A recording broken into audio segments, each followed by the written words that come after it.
At this stage, you, your grandma, and your dog know about Palworld. In fact, my cat shivers, thinking I'm gonna force him to mine some stone the same way I do to all my cativas. And it might happen, he's a lazy fuck. Breaking records that no team with 40 people in total should have any business breaking in the first place. You expect this from multi-million-dollar companies like Activision, Rockstar Games, Nintendo.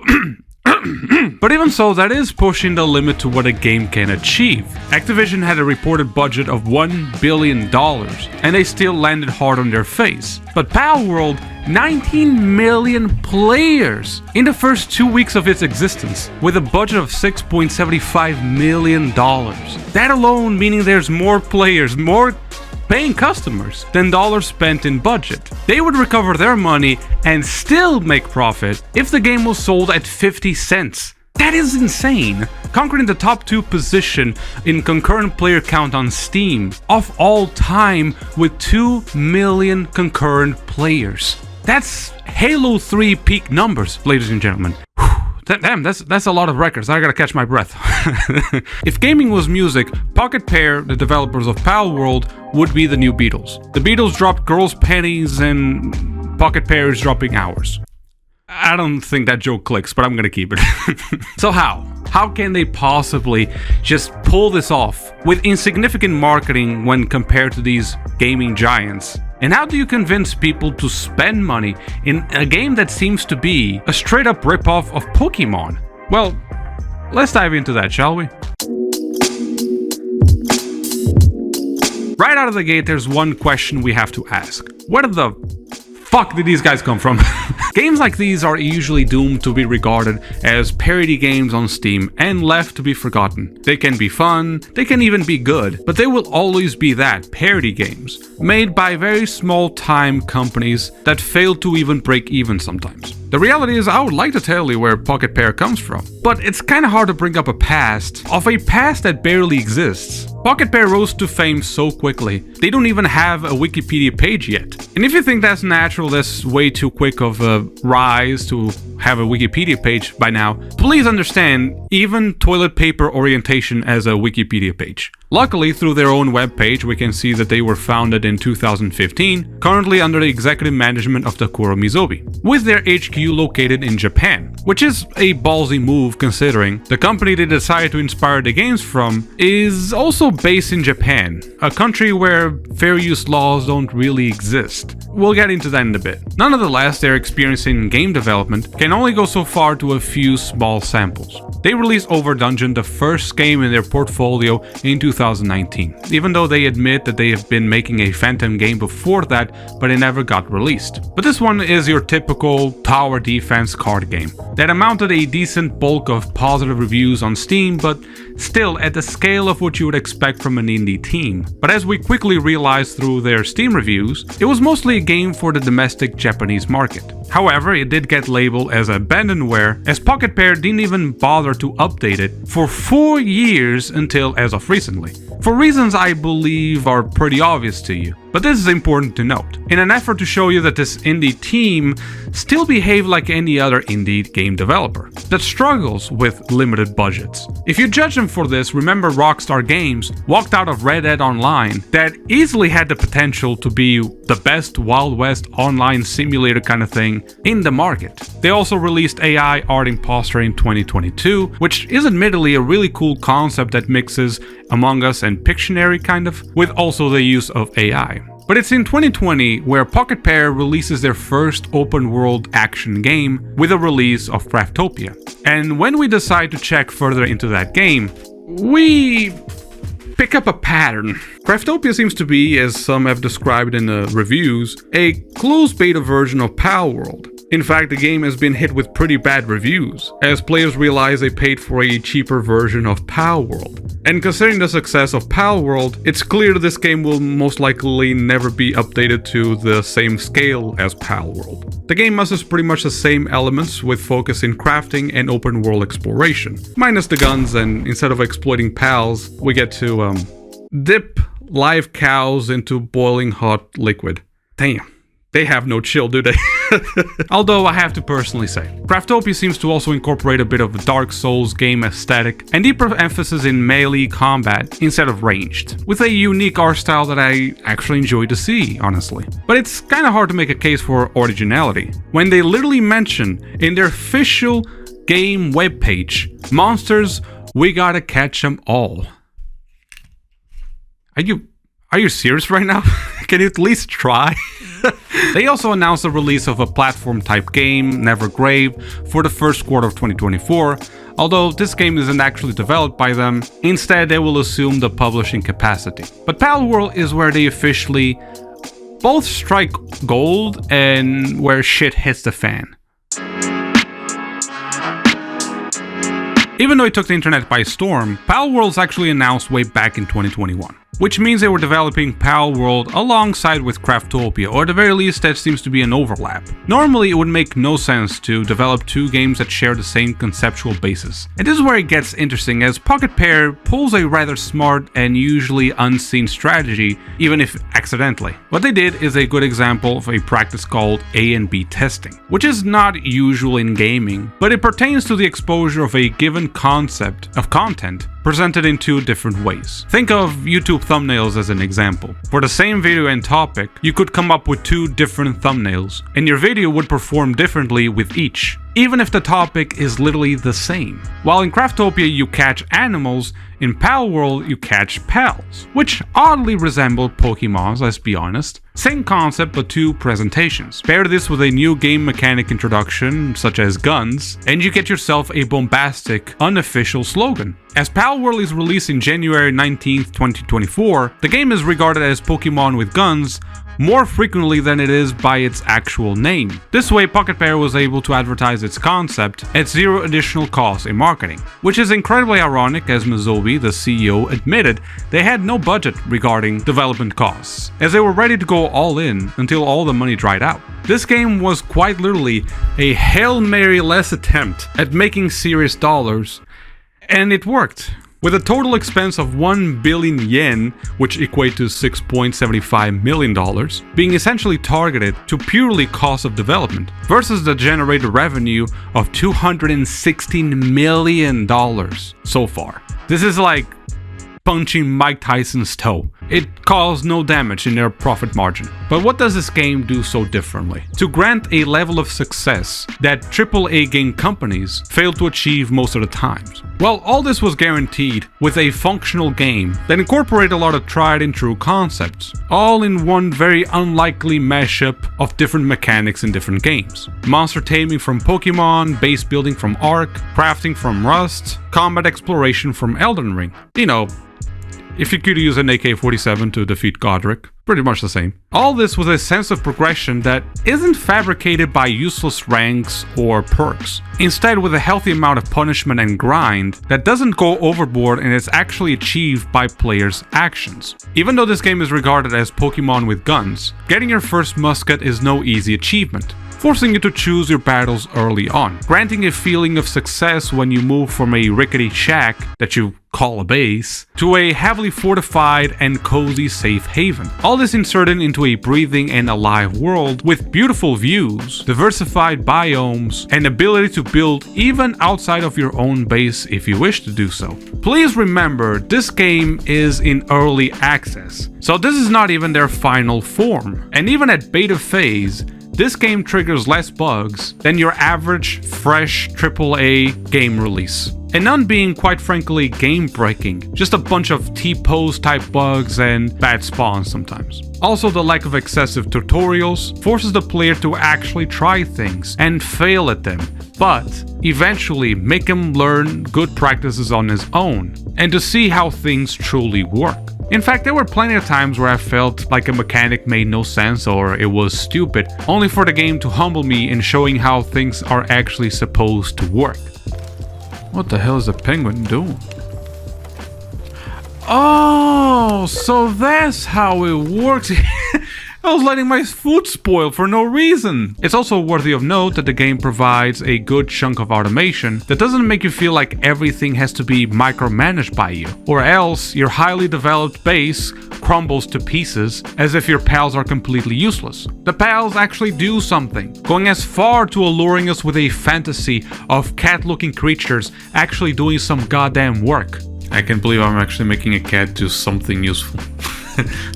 Providing each pal with a dedicated skill set helps diversify your decision making, and also provides a purpose to increase your pal deck to catch certain monsters or pals, whatever you want to call them. The lack of unnecessary restrictions also helps place the game above competition, as for example becoming overburdened happens in much more forgiving circumstances, even especially now after the initial update, where being overburdened doesn't even make you stay still in place.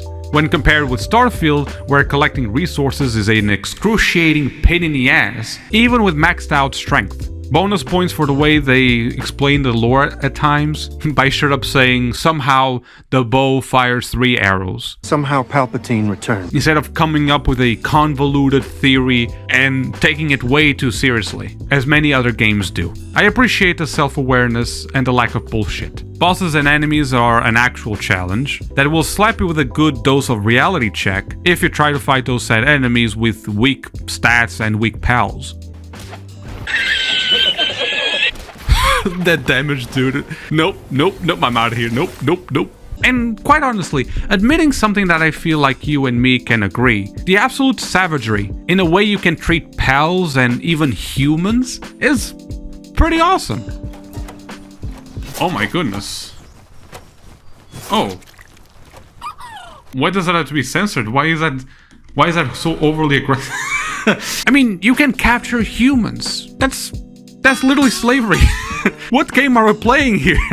In an over-censored and socially policed world, this game provides a refreshing concept to players, where you can be the gentlest and fairest of souls and as a tamer to your pals if you want, driving the build of your base towards a self-sustaining community, or you can be an absolute nightmare of a human being and force them to a life of servitude. For that, we can thank the Japanese. God bless them, they don't give a fuck. It was as if the devs' intrusive thoughts won, which by consequence are our intrusive thoughts as players. I mean, it has been a while since we've had a game that allows us to be a villain to our own story, like in Fallout 3 for example. So this is a very much welcomed perspective. Not everyone wants to be goody-goody all the time. And this game sure allows you to not be goody-goody at all. There's literally a pal that wants to breathe with other humans. I mean, what?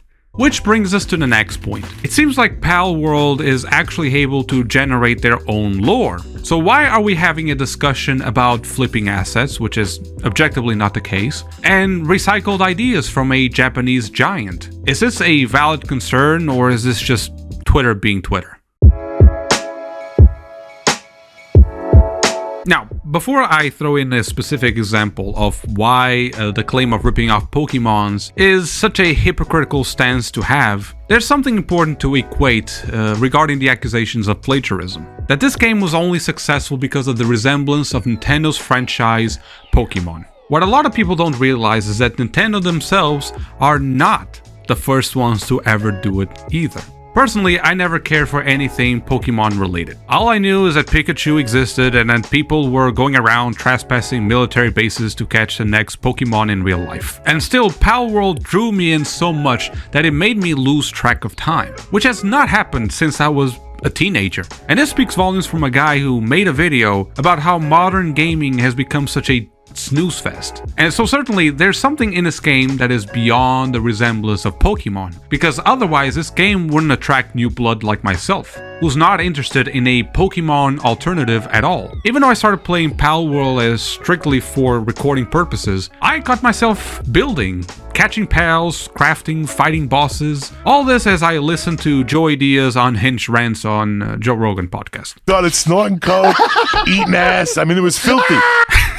What the fuck? The game is that relaxing. It was just enjoyable. I didn't need headphones on.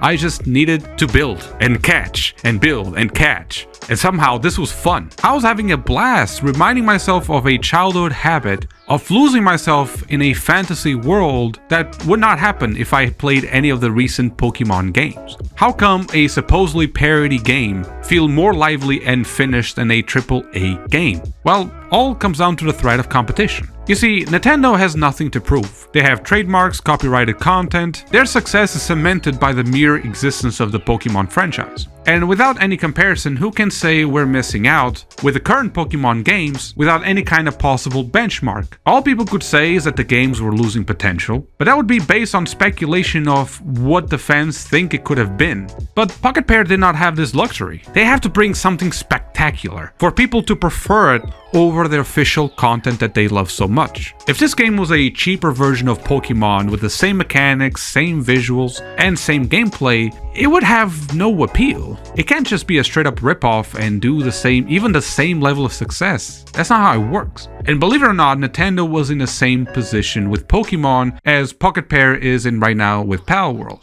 If you look at the gameplay of Road Track, a Japanese game released for the Super Nintendo, you see some familiar mechanics, as the game protagonist doesn't directly fight its enemies, but instead invokes robots to fight it for him. Shin Megami Tensei, which I'm probably butchering the name, is also another Japanese game, also released for the Super Nintendo, that featured monster taming mechanics, similar to how Pokemon does it. So you'd think nothing new here. They also sound to be pretty much a straight up ripoff of Pokemon. Well, problem being, these games were actually released in 1992 and 1994, with Pokemon being released in 1996. Considering these two games are both introduced in the Japanese market since day one, it's fair to say that Nintendo had at the very least possible knowledge of their existence. Essentially, with Pokemon aggregating the best of two worlds and incorporating both mechanics into one game. So to call out Palworld for something that Pokemon also did seems somewhat idiotic. I can't even call it a sin because not every game has to reinvent the wheel. Nintendo saw a successful model that proved to please the players and decided to mix it all in one, with their own little changes. And the same way Palworld has the mature version of monster catching and survival mechanics, we can make the argument that Palworld is just incorporating everything that games have manifested in liking from all the games they already tried in the past. And if you have any issue regarding how pals are pretty much similar to existing Pokemons, then all I ask is, why be bothered now? I personally never saw this energy when GTA franchise has been, well, for years now actually, decades, been copying real-life versions of cars. Especially with GTA 5 almost copying these real-life cars in an almost perfect similarity in the latest GTA Online updates. And this is done by a multi-million-dollar company. How come we have never seen these automobile industry giants like BMW, Mercedes, Ford sue Rockstar Games? Maybe that's a good indication that Nintendo actually has a very weak case for infringement. In fact, with Nintendo being one of the most litigious companies in the whole world, based in a country where fair use laws are not even a thing, by the way, you would think they would have made a move by now, wouldn't you? I'm not saying it's impossible. I'm not saying that it's not gonna happen. But messing with Palworld in an unlikely, unwinnable case would hurt both their reputation and humiliate themselves further. Because not only they don't make good Pokemon games, now they're destroying the competition that does. Players can take a lot of bullshit, but I don't think that would actually pass. As far as I'm concerned, all Palworld is guilty of is giving players what they want, when Nintendo refuses to even give a shit. We shouldn't even focus too much on Nintendo, as this game is an actual competition to the whole AAA gaming industry. As we have stated, this game has no business breaking the records they are breaking right now. This would be like finding out that the next Michael Jordan is playing in an alleyway with no hoop. Hell, maybe even without a ball. They had no chance in breaking the top 2 Steam concurrent player list with a company total of 40 employees. When game industry giants like EA counts with over 8,000 employees, with gigantic marketing budgets, and a capacity to support games for years if they wanted to. Even Rockstar Games, which shortly will break the internet for, releasing GTA 6, still runs their GTA Online servers on a peer-to-peer connection. They rely on people's routers to upkeep the most of the functionality of online gameplay. Meanwhile, Palworld has dedicated servers in the Steam version, and now recently with Xbox also incorporating dedicated servers for their own version.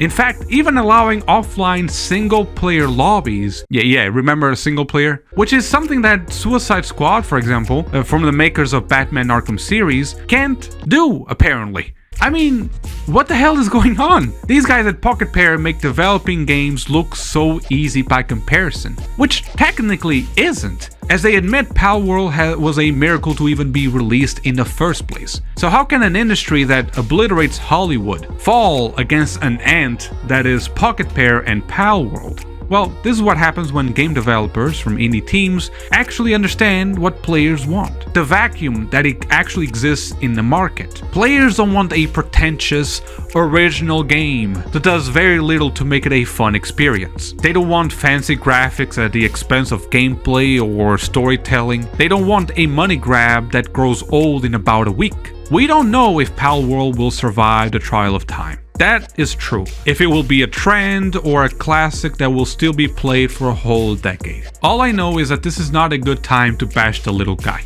This is not the time to be cool in being different. Ooh, look at me, I don't like what others like. That's not the time right now. You look like an idiot. This is the time to reflect. To reflect the mistreatment we've been getting from all these multi-million-dollar game companies that spend a whole buttload of money into a gigantic budget to give us crumbs of what their games used to be. To reflect how foolish we are to believe that games cost more to make now, when these indie teams do so much more with so much less. Just stop overthinking and enjoy these rare wins when we get them. Because the current norm is failure, and I'm honestly sick and tired of it. Aren't you?